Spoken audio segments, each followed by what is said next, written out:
We never went up 4.5% in 10 months, not that fast. And so here we are. So what is Powell doing? Well, he's given 5 speeches on the subject. I don't know why Wall Street doesn't listen, but he keeps trying.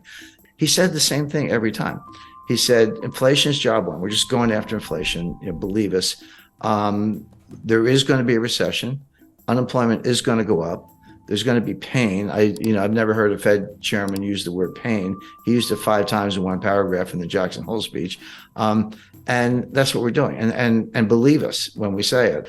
Now, how long will he raise rates? How quickly? And what's he trying to do?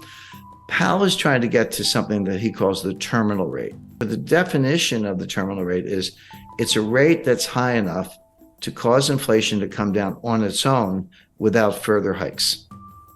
So we'll get to a level, and then inflation is coming down, by the way. And in the last 5 months, it's gone from, in the U.S., it's gone from about 9% to 8.7, 8.2, 7.4, 7.1. So it is coming down.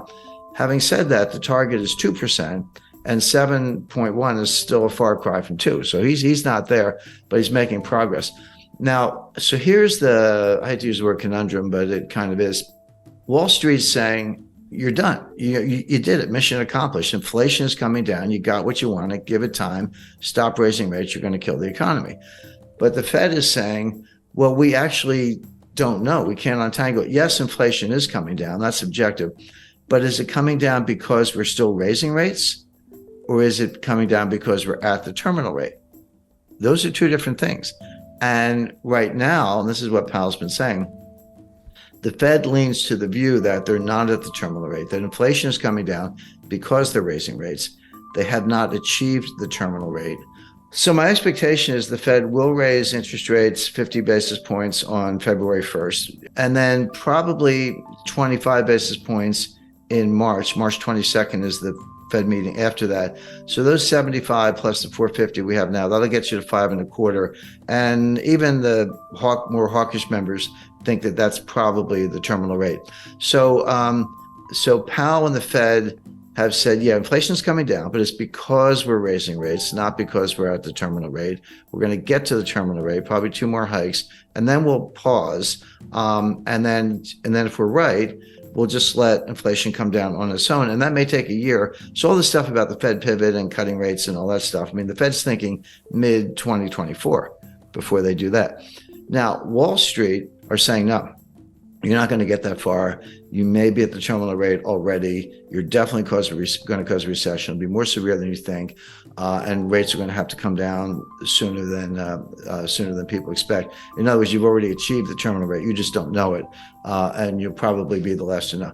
So with Wall Street, with the cheerleaders, sending that message, but with some serious market indicators, including yield curves, sending that message, why is Powell sticking to the game plan as I described it? And the answer goes back to 1980, believe it or not, and what's called the Volcker mistake. People forget that there was a recession in 1980. It was sharp but quick. It was over very quickly. It had nothing to do with monetary policy. The Carter administration issued some dopey regulation on a ceiling on credit card interest rates. And the industry said, fine, we're just not going to lend anybody any money. The economy fell instantly, kind of like a smaller version of what happened in 2020 with the pandemic panic. And then they said, oh, sorry, just kidding. And then they took the ceiling off, and then things got back to normal. Now, this was a time when farmers around the country were driving front loaders and tractors to Washington, and they were circling the Fed building. And one guy drove his tractor up the steps of the Fed, and Volcker was being burned in effigy. That all happened. So it was a little bit of pressure. And of course, Congress was up in arms and the White House was up in arms.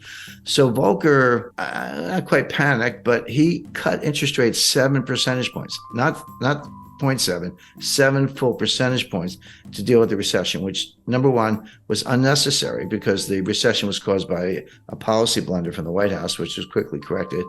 And number two, he had not won the fight against inflation. Well, after he cut rates and we came out of that very quick sort of snap recession, inflation got even worse. And that's when Volcker had to raise rates to 20%. And Volcker, in hindsight, and he said this in his last book just before he died, he said we shouldn't have done that. We should have stuck to our inflation mission. So now Powell, remember, Powell's not an economist, he's a lawyer, so he kind of thinks like a lawyer. I can relate to that, looking at both sides. Powell does not want to be that guy.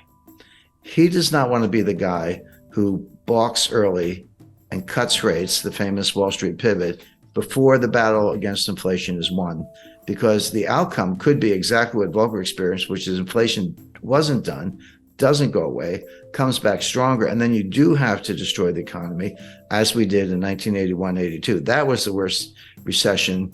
That was far worse than the little one in 1980. That was the worst since the Great Depression. We've managed to break that record several times since then, but at the time that was horrific. But Volcker and others have said that was a blunder. He never should have done it. So Powell does not want to give up the rate hikes too early because he does not want to repeat the Volcker mistake. He does not want to be that guy.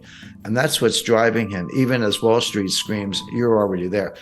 So the question is, that's the lay of the land. There's the two competing sides. How does this play out?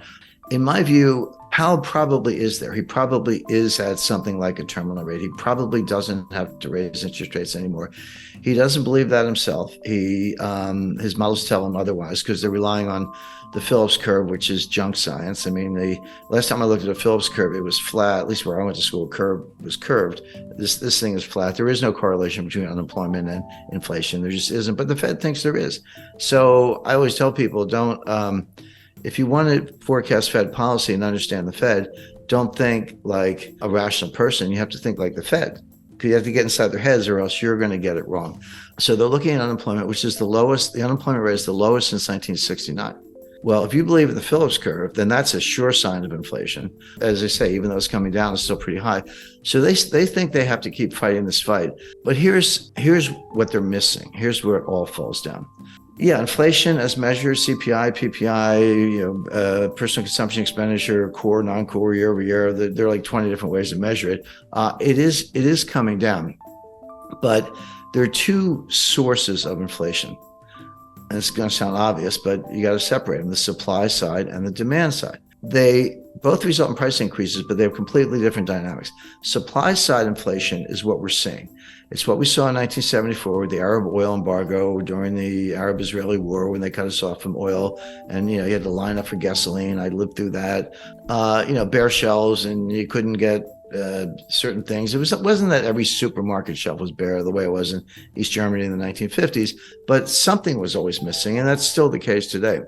So of course prices went up, and people were trying to pay whatever they had to get what they needed, and energy prices were a big driver of that. So that feeds through as a form of inflation. The other kind of inflation is from the demand side. So the supply side is called a cost push. Costs go up and they push it onto the consumers. The other kind is from the demand side. It's called demand pull. And basically consumers have a change in mentality. They're worried about inflation. They would say, hey, I was thinking about buying a refrigerator. Gee, I better go buy it today because if I wait for 6 months, the price is going to go up. Or apply that to anything, a new dress, new suit of clothes, whatever. And so you're pulling demand forward, and it's behavioral. And that will also drive prices up. But they're very different things. Now, cost push can morph into demand pull. That's what happened in the 70s. It started from the supply side, but by the late 70s, 80s, and Volcker, which we've just been talking about, it had tipped over into the demand side. That hasn't happened yet. We've had the supply side inflation, the cost push.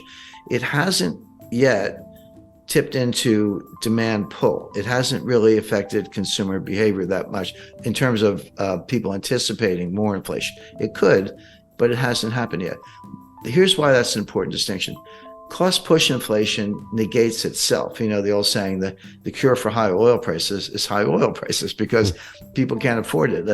Maybe if demand is inelastic, if you got to fill up your Ford F-150 truck with gasoline to take the kids to school or go to work. But if you're unemployed, you're not buying any gas because you're not leaving the house. So it tends to negate itself, whereas demand pull feeds on itself. Powell has not made that distinction. And if I'm right, I think I am right, and the evidence backs that up, this inflation will come down, not because the Fed is raising interest rates, but because higher prices destroy demand all on their own. If I used to pay $75 to fill up my truck with gas, and now I have to pay $150, which is about right, I'll do it because I got to get to work. But that's $75 I'm not going to spend on something else. I'm not going to go out for dinner. I'm not going to go to a show, a concert, or buy a new camera, whatever it might be. So it does tend to depress demand, destroy demand, and hurt the economy. And then it slows down, and then the inflation comes down on its own. That appears to be happening. But Powell hasn't really made the distinction. He's fighting the last war. I hate to use a cliche, but he's fighting the Volcker War. And what he's got looks a little bit more like the Herbert Hoover War. That looks a little bit more like the 1930s than the 1970s. So the bottom line on all this is the Fed is going to raise rates at least twice more for the reasons I mentioned. Powell doesn't want to repeat the Volcker mistake. He thinks the battle's not won. He has to get to the terminal rate. In reality, he's probably already there, if there is such a thing as a terminal rate. It's another one of these things they made up. Inflation is coming down, and so will probably continue, but for really bad reasons.